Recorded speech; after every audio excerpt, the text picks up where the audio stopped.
the voice of Harlem. WHCR 90.3 FM, New York. I have some amazing guests in the studio. Jennifer Ryan, who is a professional organizer, professional planner, and professional speaker. Yes. And, let me cut your mics on. Let me cut your mic on. That would be important, right? Good morning, Rick. Good morning. How are you? Powerful start today. Yeah. Powerful words and powerful music. Yes. Very important. What's going on in the world today, we need a show like this. Is very, very important to let people know, to give people hope. There's hope, and there's drive. Mm-hmm. Drive to change something. I was thinking while I was listening to those words this morning that you ask what's in your hand. Mm-hmm. I ask what's in your head. Mm-hmm. What are you thinking? What am I thinking right now? Yeah. I'm thinking about those beautiful songs that I just enjoyed. Let It Be, the song that those Beatles wrote, and the one that John Lennon wrote, Imagine all the people. I mean, that's what I'm thinking about. And I'm thinking about how I could use this show to help make things better for people, to inspire people, to uplift them, to motivate them to their greatness. That's what I think everybody needs today. And a positive word. We get so much negativity, right? Absolutely. Everything that we hear and see and do can sometimes be so heavy and really hard to deal with. Where do you find the power to make it better, get stronger, be positive? Well, you get inspiration from around you, and sometimes people can inspire you and not even know that they inspire you. Like, for example, this young man right here that's in the studio with us, Anthony Butler, is truly an inspiration to me. And good morning, Anthony. How you doing? Good morning, brother. How you doing today? So the story is that I grew up in housing projects in Harlem on 125th Street in Grant Projects.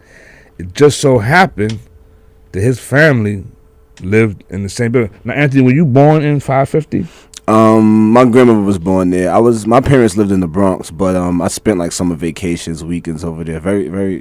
A lot high school, so I was over there a lot. Pretty frequently. Okay, yeah. Pretty much raised there. It raised me. Me. So, yeah, and I just recently found out that Anthony's in a film. Yes. And the film is called Blind Date. Yes. Tell us a little bit about that film. Well, it's a documentary following me and two of my blind peers, discussing the narrative of like dating in New York City in this technological age, like the issues, the hardships it comes with, and some of the things we go through. So it's a good piece. I think it creates a good dialogue, something that needs to be discussed a bit. It's cool. Okay. Now, you said you became blind a few years ago. Yeah, 7 years ago, September 2008. Mm-hmm. Mm-hmm. And you said, how did that happen? Come home from work one night, I guess. I just came from Grant, stopped in Grant real quick. Went up to the Bronx where I used to live, and I stopped and talked to a few of my friends for a minute. A few dudes walked up, exchanged some words, fired a few shots. I got hit twice, unfortunately. One of my boys got hit. And I guess that changed my life. I lost my sight instantly, and I've been blind ever since. But I see it's something like I remember when I first started noticing you around the building, and I never seen you like sad or down. I said you always got a pretty uplifting spirit. How do you do that? I mean, to tell you the truth, it's about the support you keep, right? I mean, a lot of people get so caught up like, oh, my life is so bad, this, that, and usually when that comes into play, race comes into play. People are like, oh, white people have it so much better, they have privilege. But I think what people don't really realize is that we all have a specific set of privileges. It's just, are we going to access it? Like us African Americans, there's so many nonprofit organizations and agencies in our neighborhood. They like Manhattanville, for instance, they have like Friday Night Lights, a great basketball program that's put on by the district attorney of New York State. But like, are these kids going to utilize it? There's so many like free programs here that like give like computer resources or finding jobs, but people don't access it, and then they complain like they didn't really have a privilege. So me becoming blind, I understood that came with a set of privileges. I'm less threatening now. People going to give me opportunities. People going to give me scholarships to go back to school, and I've taken advantage of most opportunities that come my way, and I'm grateful, and I'm just living, man. I'm just enjoying life. How did you get involved with that film? Well, I run with a organization called Achilles International. It's a running club for Oh disabled yeah, athletes. yeah. So Yeah. okay. The Yeah. Road Runners Club. Yeah, we meet there, but they sold the building, unfortunately, so we just meet in the park now. But So what did they move to? they moved to like an annex on the west side, like somewhere in Columbus. That's where They got the sold race that pickups building. from. They was there On the east forever. side, yeah. So they sold that building. So, but we still out there running strong. Though we still out there running strong Tuesdays, Saturdays, 6:30 p.m. on Tuesdays, 10 a.m. on Saturdays. And so a young lady came up to that's like a journalism student at Columbia. She asked a friend of mine, like, "Oh, can you be in this film?" And he was like, "Nah, I think I know the perfect person for you." So he gave them my phone number, and they called, and we had lunch, and they were like, "Oh, we need you in the film," and it was cool. I mean, I recommended the other young lady, Nefertiti. I recommended her, and they already had Gus, and then we just started filming, and it was cool. Now Jennifer, the journalist student is from Columbia University. I ran a boxing program at Columbia University for 11 years. Wow. Yeah. You see, now the connection is made. Yeah. I mean, Isn't you that know, interesting? full circle. It's all full circle. 6 degrees of separation. Oh, please. It goes on and on. Yeah. It really does. And yeah, so now you asked me what I'm thinking. What are you thinking right now, Jennifer? What am I thinking? I'm inspired. I'm greatly inspired. Yeah. Your story is really interesting to me because, you know what? It's attitude. It really is attitude. And like you said, who you surround yourself with, what kind of support and what kind of resources you surround yourself with and what you tap into. But he said something key, Jennifer. He said the opportunities are out there, but we're not utilizing them. We're not utilizing them, and we're also not creating them. One of the things that I tell people Create. all the time Create. is to create who you are or what you want around you, and it's not about money. One of the things I was thinking about this morning when I was getting ready to come down and do the show is one of the things that inspires me is color. I find that when, my mood might be anxious or I might be just a little bit too energetic or not energetic enough, if I surround myself with things that I love with a certain color, even fragrances can do it, but colors can really change your mood. And it could really change what you're thinking and what you're able to take in. Is color. So I was thinking about this, and Anthony, when you came in, I'm thinking about color, and you remember color, right? Oh, absolutely. So you still see color. I wouldn't say exactly I see it, but I still have a good. I guess I still have a good idea of it. So right. So let me ask you a question. Yes. As far as what's in your head, when you hear something or feel something, do you relate it to a color? That's a good question. A friend of mine will always say that she looks at people and she says she sees colors. I mean, with me, I guess the only time I really see color is like when I'm listening to music. I guess music stimulates my mind, and like, I guess like, how sometimes you're looking like at a like an amp and you see like the frequency waves going up. Like, oh, if it's in red, it's too. If it's in yellow, it's moderate. If it's green, it's okay. So, Right. I guess at that time when music is on, I guess I see colors. Like, sort of like I'm seeing sounds a bit, but. So how does that make you feel? Oh, I love music. Saved my life. I mean, personally, like some friends of mine and I, we make music, like produce music digitally, and I kind of save them in like chronological order. You could hear the growth. It's sort of like my diary in Wow. audio form. So it's like literally like hundreds of instrumentals, and you can hear the growth. You can hear the times where there's pain in my life. You can hear like the times where I've grown as a person, and when I feel like I came to another plateau. So I mean, it's literally like an audio diary. It's phenomenal to me personally. It saved my life personally. Wow, I can really appreciate that. And you know what, Anthony, I'm just thinking, and my mind is racing at the moment because my clients, what they see is what they need help with. And your feelings and what you can relate to now that you don't see it anymore has just slightly a better perspective because you can't see it. You see, I tell people all the time. Sorry, I'm sorry. It's just it's sort of it's stopping me, and my thoughts are just racing about it, because if you couldn't see it, what better could you do? Yeah, I tell people all the time, like, sometimes the best thing that happened to me is not being able to see. I think that gives me a bit more confidence, right? Because sometimes we become like altruists, we become people pleasers, like, so we're like, we're afraid to like make certain movements or do certain things, and we look around and look, oh my God, this person's looking at me funny. Right. But to me, it's like, I can't even see how that person's looking at me. So it's kind of like my world, right? So I'm just like, I'm just going to do what I feel comfortable with. And if that person gives me a nasty stare, thank God I can't see it, right? I'm just going to carry on my day, I guess, right? And again, it's funny, because one of the things I used to teach, and I will, this experience today will help me reach other people to help them get more motivated. When I was very young, I saw an interview on the Dick Cavett show. You two might be too young to remember that show. But You too. John Lennon and Yoko Ono went on the show. They were the guests, and they wore purple bags. They had these stretchy purple bags that they could see through, but nobody could see them. And the same is in relationship to the song. Wait. They came out covered. You couldn't see them. They were in these purple bags, and all you saw were their feet, as their feet sort of scooted across, and they went and they sat down. Now, Dick Cavett he's hysterically laughing. The entire audience is uproarious in laughter about this. Like, what are they doing? And what they said was simple. If we couldn't see each other, how much better would we treat each other? So not seeing things, and in what I do in my industry, my world, working with people and their stuff, the stuff that they see that actually visually hurts them. And you deal with decluttering also. I deal with decluttering in businesses, in homes, between the ears. Yeah. It's what you see that sometimes can hurt. Now, Anthony, are you very organized? You have to be, right? Yeah. My life is. You have to be. Yeah, I'm pretty routine. I take the same train car every day. I'm like, so. I'm pretty like. What about in your refrigerator? Oh, my refrigerator's a mess. I know.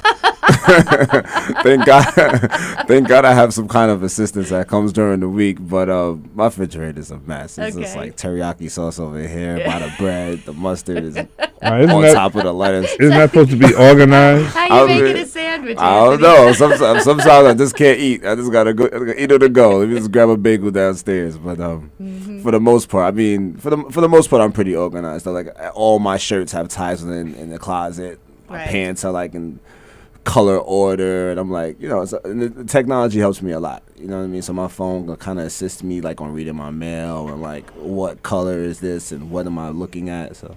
Oh wow! Yeah. That's pretty fascinating. Yeah. Now, Anthony, I want to ask you about fear. What's up with yeah? Tell me about fear. What do you fear? Man, what do I fear? Being in your circumstance. Yeah. I mean, to tell you the truth, I feel pretty confident walking the streets. I feel like it's about attitude, like Jennifer gives off. So I feel like if I walk the streets and I'm able to keep my head high, I feel like a person would rather look at me and say, wow, that brother's kind of confident, and they'll rather help me as opposed to rob me, right? So, I mean, I feel that way, at least. Maybe I'm wrong, and to this point, it hasn't proven me wrong, so I'm grateful for that. But I think the only thing I fear is failure. I feel like sometimes when things aren't going right for me, I could get a little hard on myself, but I think that's because I hold myself to a higher standard. And I feel like if I failed so many people who has put their like time and like their like energy into me as an individual. Like, so many people has helped me get to where I am, and if I fail, it's like, dag, and like, oh. So it's like every day I kind of live for them. I don't even live for myself anymore, pretty much, in a sense. And it sounds crazy, but. Well, you said something, Anthony, that makes me want to scream. Mm-hmm. I want to scream. I'm going to tell you what you said. Mm-hmm. You said that there are opportunities out there, and people are not taking advantage of them. Mm-hmm. There's a place, you might not have heard of it. What's the name of this place? It begins with an L. It's called a library. It's called a library. And people walk by this gold mine. Gold and diamonds is in these buildings all over the city, and people walking by. Mm-hmm. It's incredible that people are walking past this gold mine. It's a treasure. Mm-hmm. It's an absolute It's treasure. It's a treasure. What I found in technology is incredible. We're very fortunate to live in the age that we live in with technology. It's also dangerous. We can get information that isn't good for us at the same time. We get a lot of reading material over the internet, and we, have audio books, and we have, e-books and everything that we can access on technology. But I have to say that going to the library and picking up a book or discovering books in the library does something else now, and it's changed in this sense. It's a social place to talk to other people about their perspective, about what they're getting out of the library. It becomes a place and a forum now where we can actually connect with other people. Like we're connecting today. We could sit and discuss something that we're reading or go off into 12 different subjects. Are you a reader, Jennifer? I am a reader, and I have been as soon as I could read. I know a lot of people that are not readers, and the information that they're getting is audio from video and audio from watching TV and listening. Right. But mostly from television. That's where they're getting most of their information from. They're not reading it. And unfortunately, television is constructed.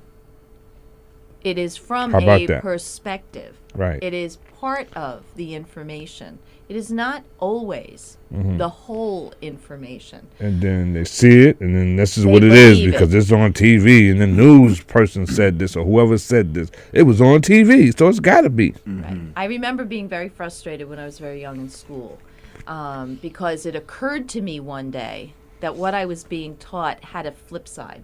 And I almost got annoyed over the fact that, wait a minute, you're teaching me this and saying it's true. And you'll say that 60% of the people believe the sky is blue. They never go further, one step further and say, but the other 40% don't.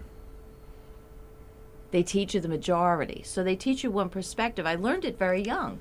So now I say, okay, well, if you believe this, is there something else? And when we're negative or we're getting a lot of feed of information that isn't correct, if we leave ourselves open with a good attitude, we're open to more or a different perspective or maybe a positive instead of a negative. Now, when is your book coming out? My book hopefully will be out in 2016. Do we have a title? We're looking for a publisher, and have the a title? title is Famous for 5 Minutes. Oh, right, that's right. It's that's about right. a lady that I worked with. She was a hoarder. And there's an extraordinary story around her. And for 5 minutes once, she was famous. And what I discovered in the hoard, but not just in the stuff and in the hoard, but about her.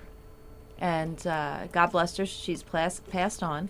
But what a story. She really impacted my life in a very, very positive way. And I would like this story to be in the hands of people in the library and every avenue because it was very inspirational to me. I think it could be inspirational to others. So she was, okay, that's awesome. How do you feel sitting in the studio with a movie star? With a movie star. Yeah. I'm all With gaga. a movie star. Man. Is the documentary out? It's gonna be a screening tomorrow at Columbia University, 11:30 a.m.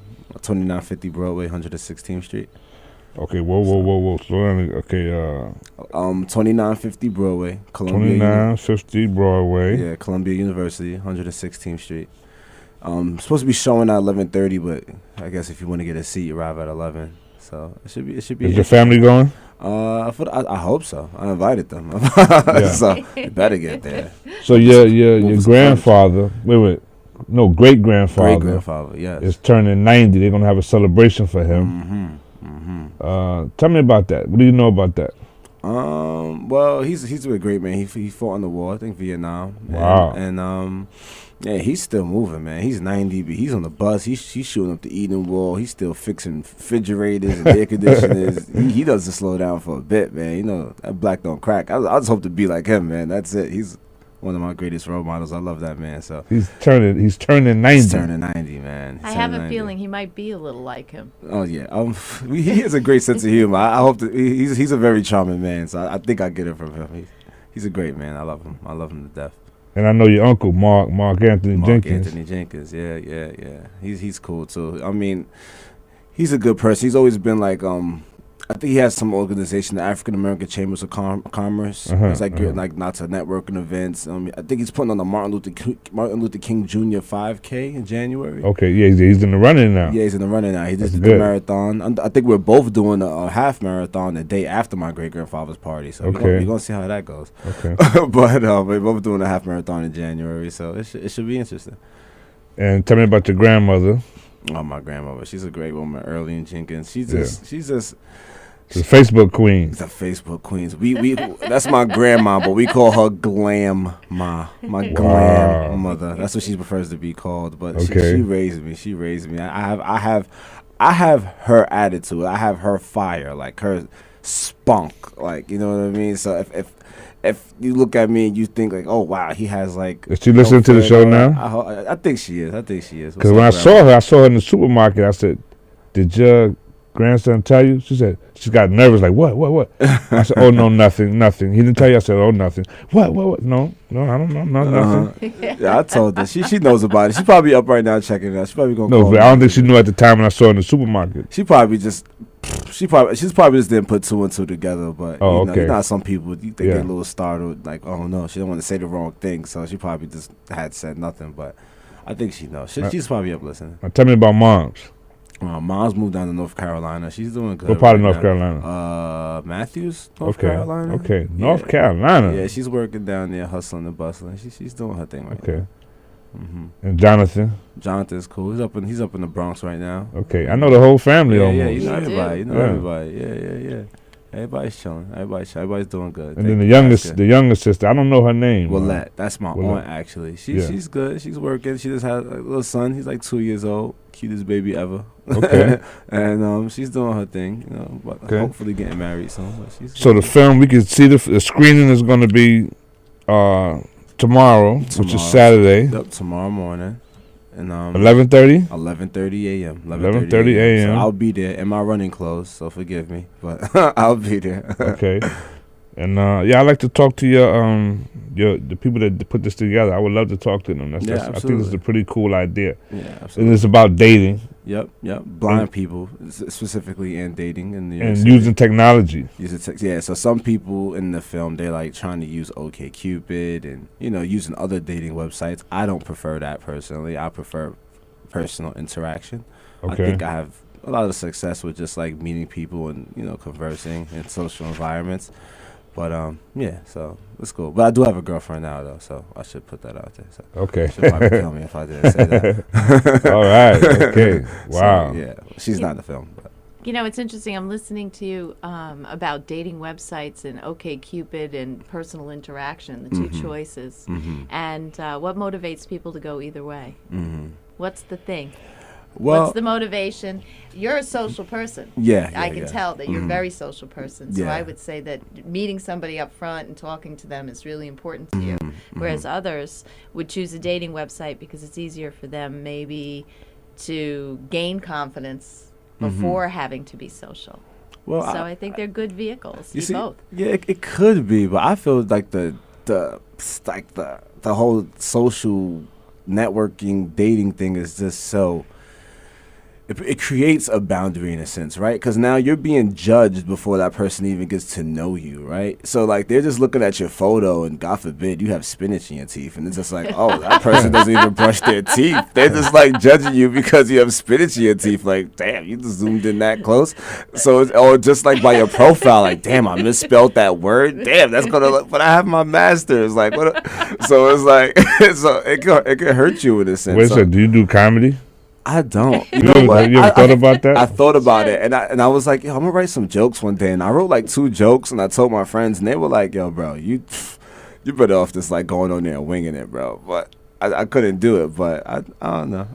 I guess I'm a sort of an entertainer, right? I don't know. I try to make people laugh. You got a good attitude. Yeah, that's what it's about. That's it. It really gotta is. laugh. You know what I mean? Yeah. I laugh at myself all the time. So Jennifer, what kind of attitude does a person need to have if they want to become organized, from disorganized to organized? What kind of attitude do they need? Excuse me. It's interesting. There's different clicks that go off that get people to be motivated to do this. You can't tell somebody they have to do it because then they're insulted. You know, like you're judging them, and it's not a judgmental thing. There are more disorganized people in the world than there are organized people in the world, and you know, that's fortunate for me. You know, it keeps me going, right? It gives me more work to do, and it's for me, it's not work. For me, it's a big puzzle, and I enjoy it. I love what I do, so this is why I put it out there. But to go from unorganized to organized, you have to make that decision. You know, we make mistakes in our life, and if we make the same mistake more than once, it's really a decision. It's not a mistake anymore. It's a decision to do it. Or a mental disorder. Or, yes, but that's a whole different thing, right? There are different levels. But you have to decide that this is really what you want, and you're going to face the challenge of it because it is challenging to you. And then you learn the methods. It's like anything else, getting your master's in social work. It's anything else. You're learning something new. You're getting out of your comfort zone. What I tell people regularly is get uncomfortable. Get out of the rut. Get out of the habit. Get out of the avoidance and just head on. What's the worst that's going to happen? Anthony said you're afraid of failure. Failure is one of the greatest things that'll happen to you. Oh, yeah. Because it's going to change something in you so that you change something and you succeed. It teaches us more that when we do something wrong or make a mistake, we look at it and say, you know what? I know what I could have done better, or I learn what I can change. What do you have? What fears do you have, Jennifer? What failures do I have? Fears do you have? Oh, fears do I have? You know, I don't fear as much as I should. Sometimes a little overconfident, and but what do I fear? I fear, you know, I have 2 grown kids and now a grandson, so I fear something happening to my kids. You know, I have that protective. You know, I want to make sure they're healthy and they're happy. Those 2 things are important to me. And now my grandson, same thing. Am I afraid of anything? You know, I'm afraid sometimes that people get so discouraged. Those are the things that I fear. Because, and I get discouraged too. Don't get me wrong. I have the same feelings everybody else does. But I think that I can be resilient in them and say, you're afraid of this? It's a piece of paper telling you information you don't want to hear. You can't be afraid of that. You've got to address that. So, you know, have the courage to go ahead and do that. You know, I'm afraid there's a lot of negativity in the world that's going to impact people in the wrong way. You know, what we see in the news today. That I'm afraid of. Well, here's an example of what I'm talking about. You know, Anthony took a situation that was bad, that was tragic, and he turned it into a blessing. It's inspiring. It's commendable. It really is. And you have a lot, just being able to pass that moment of feeling sorry for yourself, so to speak, because that can really impact us. Well, let me ask you, Jennifer, why are you here?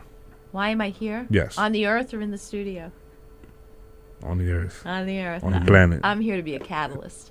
I'm here to learn from you and catalyst, pass it on. A catalyst for people, to motivate people, to maybe help people not hurt themselves in the way that I know I can pass it on.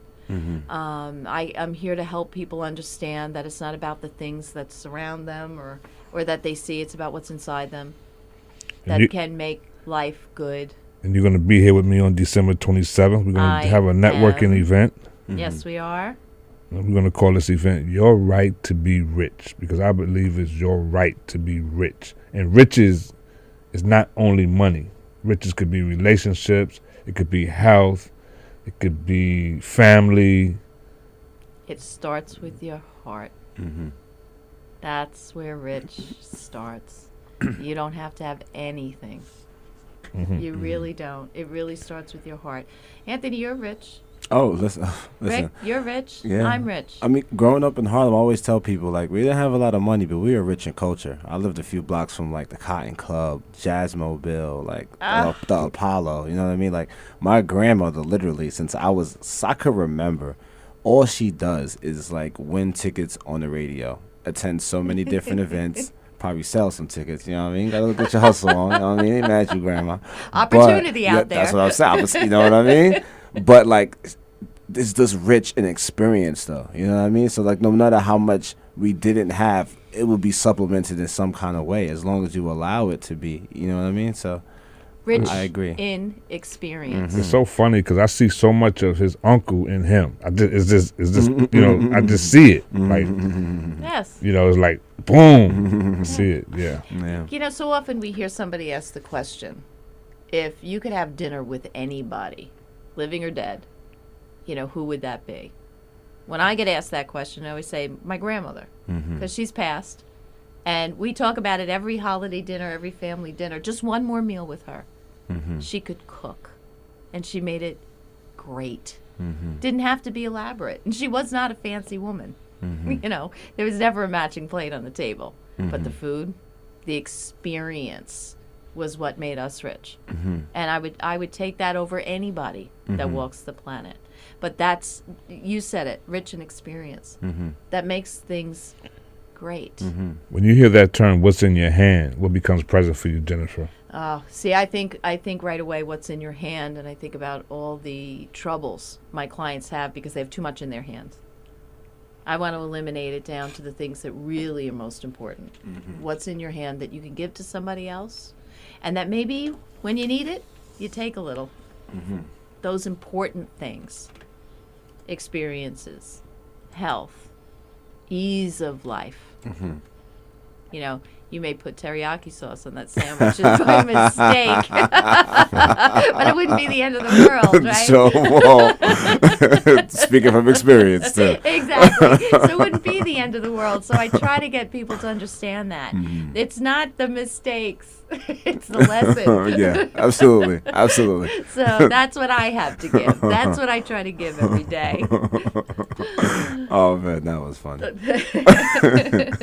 Don't judge me. Don't judge me. I'm not judging you. You know what? It's normal. It's whether you can see or not. It's normal. Yeah. No, it's trial and error. We all do it. Yeah, it's trial and error. I mean, sometimes I wear this, I have like sneakers the same style. It's like this. It's like totally different colors. And one day I go outside, and me and my mom are at a doctor's appointment. She looks down and she's like, Anthony, you have on like 2 different sneakers right now. And I'm like, we're just dying. But I got news for you. People who can see do that. Do that all the time. But it was just, but we laughed it's because they can't find the other one. Yeah. And we laughed so hard. And it was like, instead of being upset, and that brought us together that day. And that was like when I was first going through my transition. And it's times like that helped me get through my transition. You know what I mean? So you gotta appreciate those times. You know what I mean? There's always something that comes out of those times, like you said. Good for you. Well, speaking of transition, we're going to transition to the second half of the show. We need to take a quick break. Excellent. And we'll be back to start with the second half. And Jennifer, I want to know what people can do as far as setting goals for 2016. Can we talk about that when you come back? Absolutely. Okay, we'll be back in a second. We'll be back briefly. Another segment of What's in Your Hand? Rick Young. WHCR 90.3 FM, New York.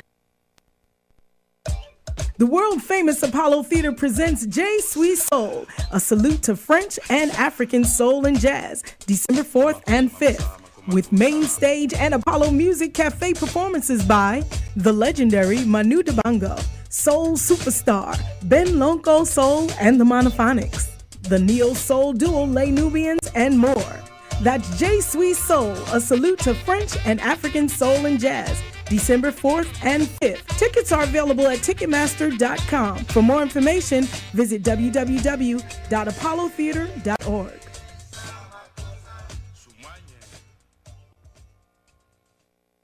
Hi, this is Sister Virginia Cotton, and I'll take you to that place every Tuesday morning from 6 to 10 in the a.m. on the Gospel Legends program. We'll lift the Savior and take a trip down memory lane. How far back will I go? Tune in on Tuesday morning, WHCR 90.3 FM from 6 to 10 in the a.m. And don't forget the website. That's the 3Ws.WHCR.org. I'm so excited.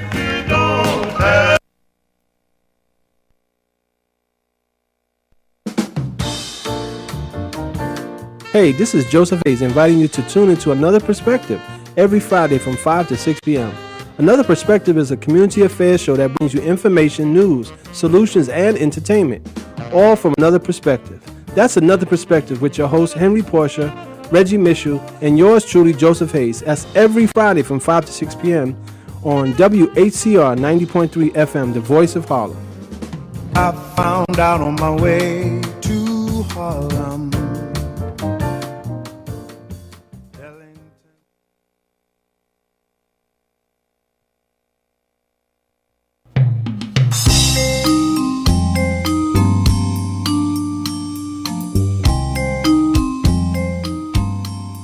Greetings. This is Honey from Harlem 411. Tune in to Harlem 411 Friday nights at 6 p.m. to 8 p.m. for information on health, education, housing, community events, and more. Harlem 411 serves information to you with the opportunity to call in with your questions. Harlem 411, produced to serve the community's needs. Let us serve you with information. Friday night, 6 p.m. to 8 p.m. on Harlem 411.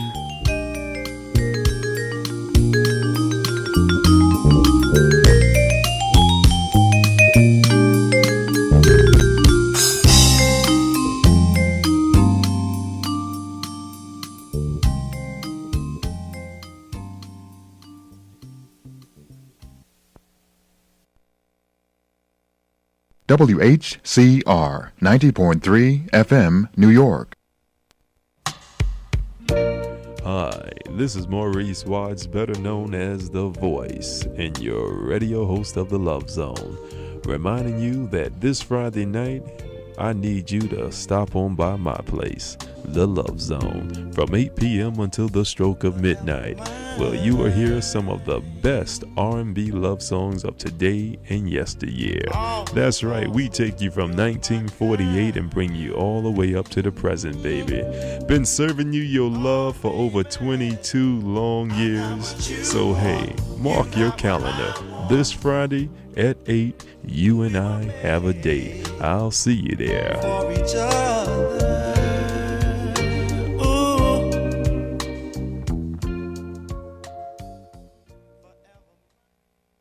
This is a journey into sound. We are on the air. Keep this frequency clear. Do not attempt to adjust your dial. Don't touch that dial. Keep it locked on WHCR 90.3 FM. You need to keep it locked. Keep it locked. The voice of Harlem. Turn it up. WHCR 90.3 FM, New York. You're listening to WHCR 90.3 FM, the voice of Harlem.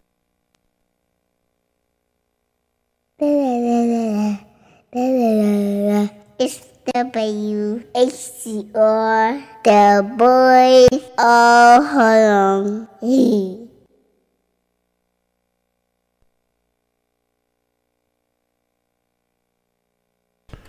Yes. All right. We are back again. And I'm looking for this piece, and I don't see what I'm looking for. 'Cause I love to play this piece, but I don't see it. My apologies. I don't see it. Got so many drops over here that I know what I do. So I'm gonna do like the little girl did. La la la la la la la la. La la la la. I'm trying to find my favorite drop. And I like what he says in the drop. There we go. There it is.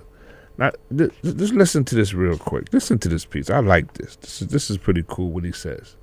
This is Reverend Calvin Butts. I'm a supporter of WHCR and their efforts to inform and entertain our community. Beloved, listen carefully to WHCR. You will be inspired, you will be informed, and you will be a better citizen and, of course, a better family member here in Harlem. Thank you. Anthony Butler, what did you hear in that piece right there by Reverend Dr. Calvin Butts?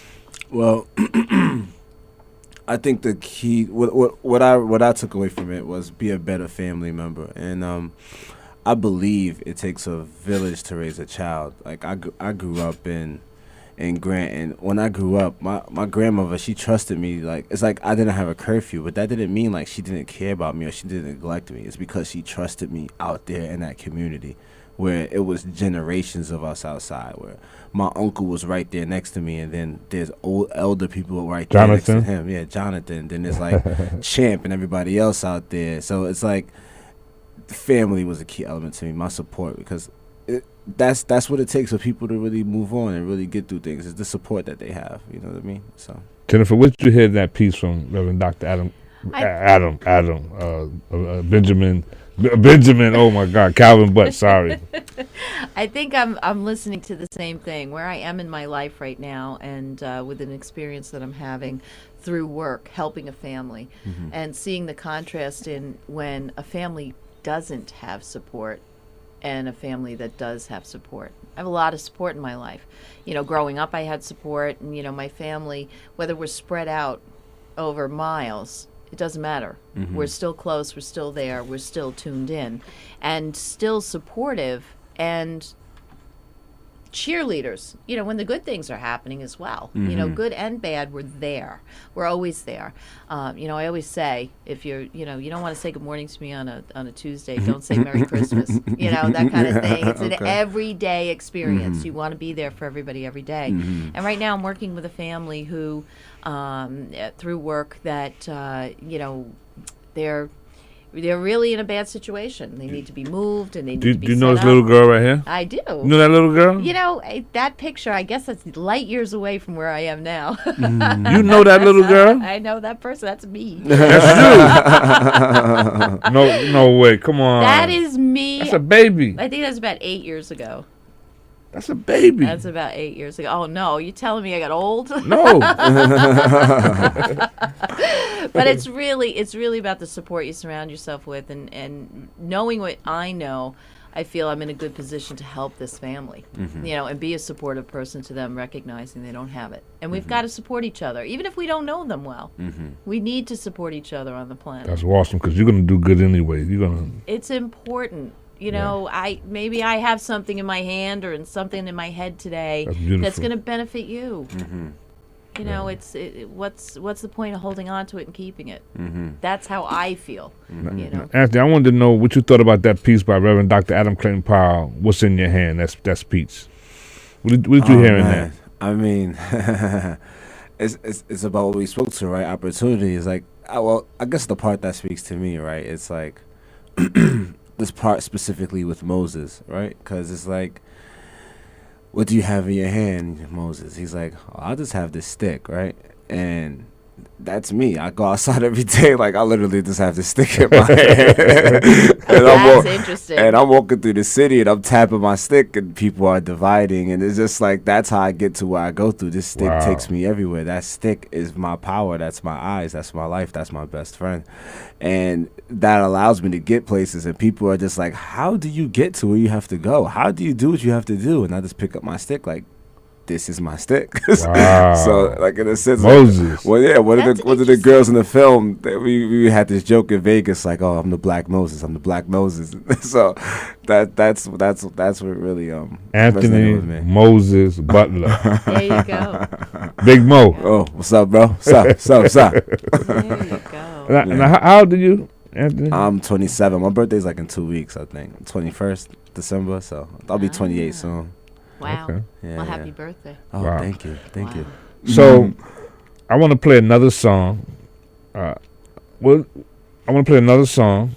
Well, did I ask you why you here? Why you here? Did I ask you that question? Why you here on this earth? Yeah, why you Jennifer. here? You asked Jennifer. Well, this is for you. Why you you asked here? her about, well, why am I here? Well, I hope, and I aspire to be an advocate, because I know how important advocacy is in this lifetime. I mean, even if it's self-advocacy or advocating for another, I know how important that could be. I had a mentor when after I lost my sight, I needed to get out of my environment, and I think that was the best thing that happened to me. I didn't want to live up in the Bronx anymore, where I was in that incident. So I just like moved into a shelter. I moved into a shelter. Like, you know what?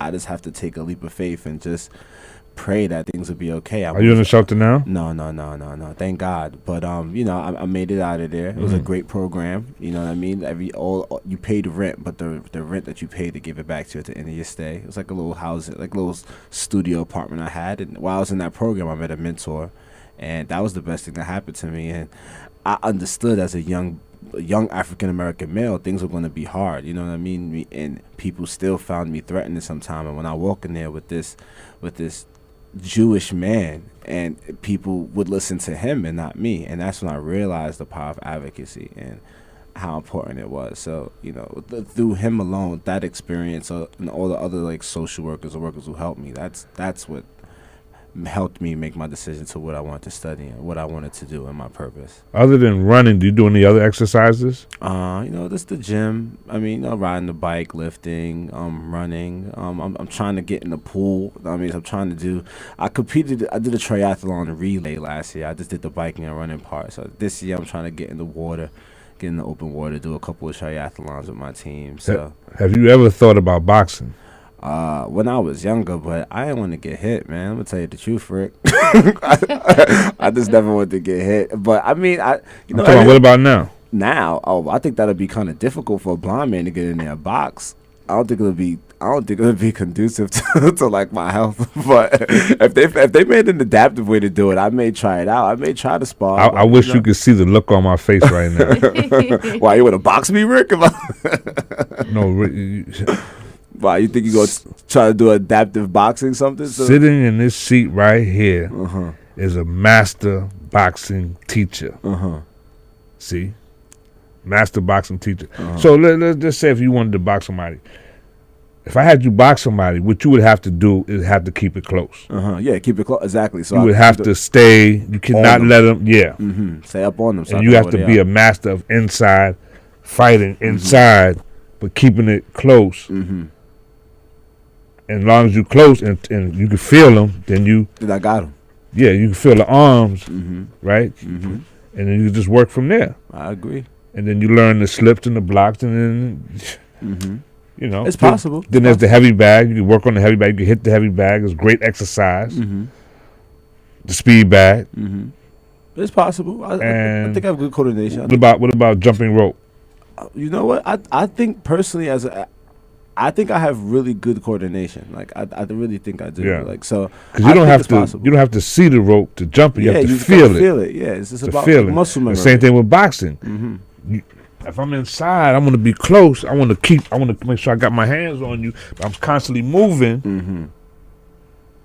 So you know, and if you're gonna box somebody, of course you're gonna box someone that, you're not trying to get into a. Yeah, it's possible. Crazy. They do But have martial. They have martial arts classes for blind people. It could be so done. It could be done. It could be done. Yeah, and I know just a teacher who could make it happen. There you go. There you go. I have a question for Anthony. How'd you meet your mentor? Well, like I said, I was in the shelter one day, and then one of the people that worked there, the great Shirley Solomon, I love her so much, and she was like, Anthony, there's this like mentoring program. I want you to be a part of it. I feel like if you join it, some of the other people here would join it, and I just feel like I just need you to get on board with this. And I'm just like, I don't know, Shirley, I just don't know. And then she was like, come on, let's come do it. And this is like in my transition. I'm still like out of here. You know what I mean? So I go into the meeting, and I'm just like reeking of just like weed smoke, and like, you know what I mean? And he's just looking at me like, okay, you stink right now. And I'm just like, yeah. He's just like, let's go eat. And I went and ate, and he's like, I get familiar really fast, and we just talked, and we just hit it off. And then after that, I just decided to take the relationship seriously. He's been together for like 6 years. So wow. He's helped me through like my undergrad, and now through grad school. Wow. It's very instrumental in my life. What about PhD? Is that I just applied. Well, I didn't apply yet, but I started writing the essay, so I'm about to send that essay off for the PhD program in social policy at Harvard. Dr. So Anthony Moses Butler. We'll see what happens. I'm going to apply, and hopefully I get in, and if I do, there'll be a great opportunity. If I don't, I'm just going to start working here, see what's up. So I really want to get your feedback on this song. Okay. Tell me what you think, and you too, Jennifer. But I really want to see what you guys think about this piece here.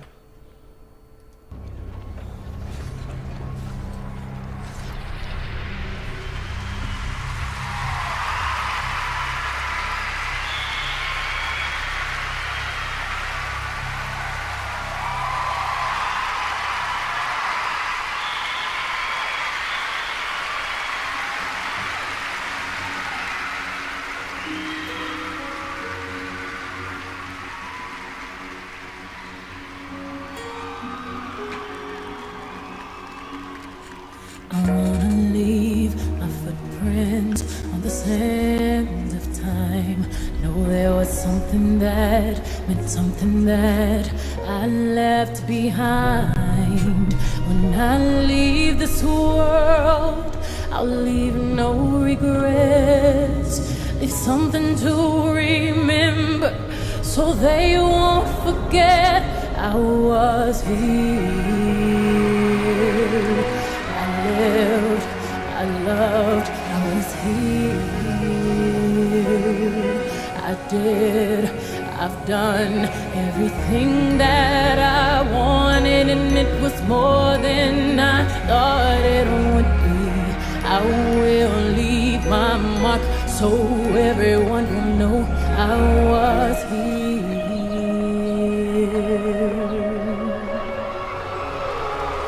I wanna say I lived each day until I died, and know that I meant something in somebody's life. The hearts I have touched will be the proof that I leave, that I made a difference, and this world will see I was here. I lived, I loved, I was here. I did, I've done everything that I wanted, and it was more than I thought it would be. I will leave my mark so everyone will know I was here.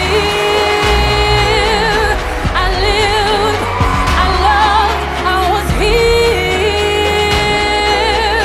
I did, I've done everything that I wanted, and it was more than I thought it would be.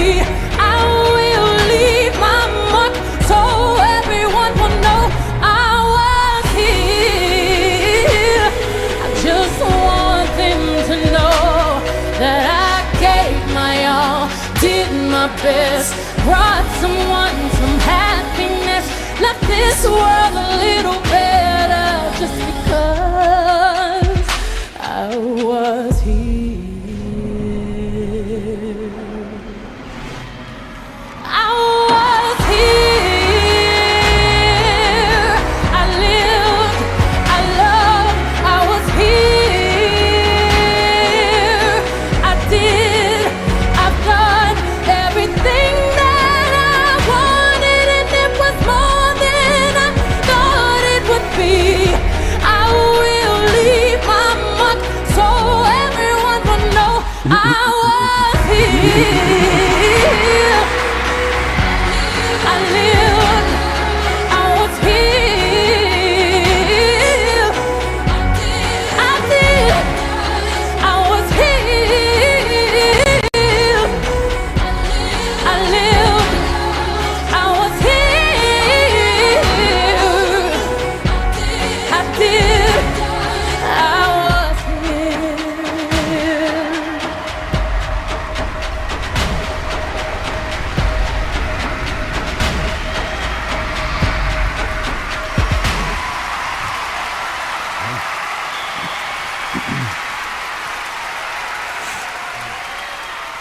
WHCR 90.3 FM, New York. Yes, ladies and gentlemen, my name is Rick Young. This is another segment of What's in Your Hand. And in the studio today, I have a professional planner, a declutterer, a professional organizer, and professional speaker, Jennifer Ryan. And also in the studio, I have a movie star, a celebrity, Anthony. Anthony, we're going to call him Moses Butler. Far too kind. Anthony Moses Butler. Anthony. Yes, sir. I was here. Who sung that song? Do you know who that was? Beyonce. Ooh, yes, yes, Oh, yes. yeah. Tell me, what became present as you was listening to that song?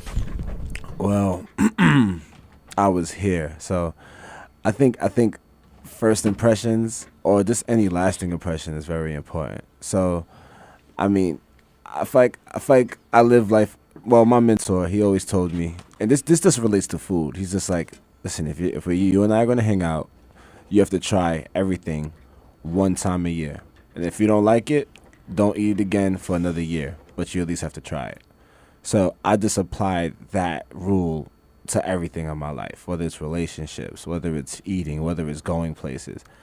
I have to try everything, whether it's attempting to get into a school, whatever. You know what I mean? Like I'm from a very poor socioeconomic background. You know what I mean? Both my parents are working class, but we struggled, and I was out there like selling drugs, packing guns. This was my life. You know what I mean? So it's just like me getting shot definitely changed my life. You know what I mean? And if you speak to anybody in my past, I tell them now, like, oh, I'm getting my master's at NYU, and they're like, you? Like, seriously?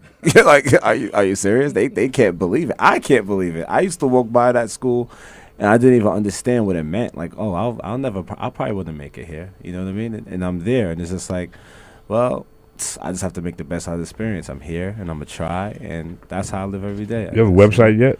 Not yet, man. I'm slacking, man. I'm slacking, but it'll be done soon. Are you on Facebook? Yeah, I'm on Facebook. You on Twitter? I do have a Twitter.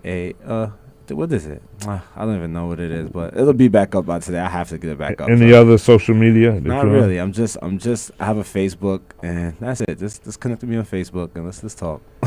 So, what's the main thing you got from that song? I Was Here. I was here. It's just like like the thing I said about impressions. It's like whether I made whether I stimulated you negatively or whether I stimulated you positively, I guess I still got you thinking, and I stimulated you regardless, and that's still going to be a lasting impression. So whether you can learn from me in a positive way or you can learn to do things differently from how I'm doing it, you didn't appreciate my attitude. At least you're going to take something away from that interaction, and I think that's what's most important when we interact with people. I loved your attitude because you could have given up, man. Like, so easy. So many people give up. When they get something happens, they give up. Mm-hmm. So easy. Yeah. They lose stuff, personal possessions.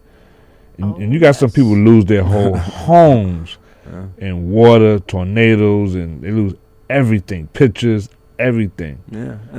Yes. I think that's important, too, because we have this stigma against, like, disenfranchised grief. Like, people aren't supposed to grieve things or grieve things in a certain way. I think it's definitely there's different like stages of like bereavement and grief and loss, and when it comes to depression. But grieving is healthy, and I think people don't understand that you have to grieve in order to just get over it and just move on with your life. Have your period where you mourn with yourself and you have to cry, you have to let things out. It's fine, and when you let out those toxins, you'll move on. But you have to let it out. It's healthy to let it out. That's a powerful statement. Jennifer, I was here. What became present for you? Impact. Impact? Impact. I'm here to make an impact. And the older I get and the more I move through my life and the more I learn and the more I teach and the more I learn and the more I teach, because it's a cycle, I have found in the years that I have been doing what I do professionally in my own business in my own way, that I learn things from people along the way, and I learn them purposely. I don't even know it when I'm learning it, because down the road I meet somebody who needs that information, and there's no other way I would have had that information had I not worked with that first person. Mm-hmm. And I make impacts on lives one at a time. When I was a little girl, I wanted to change the world. I wanted to change the whole world, like all at one time, mm-hmm. which is very unrealistic. Like the whole earth at one time. I wanted to change the world. I want to stand on top of it and change it. And as I've gotten older, I've learned how unrealistic that could be, but it's not that unrealistic by starting with one at a time. Mm-hmm. You make impacts every single day. I was online one time at Starbucks. I was getting coffee. And I had my Create New Order sweatshirt on with the triangle on the back, which is the delta, which means change. Mm-hmm. And it Create New Order, professional organizing, and my phone number. And I think my website was on there as well. Mm-hmm. Standing online forever, 86th Street and Columbus. Forever. But they kind of knew me. I was working in the area for a while, so they kind of knew what I wanted. So they had already started. So I was so grateful.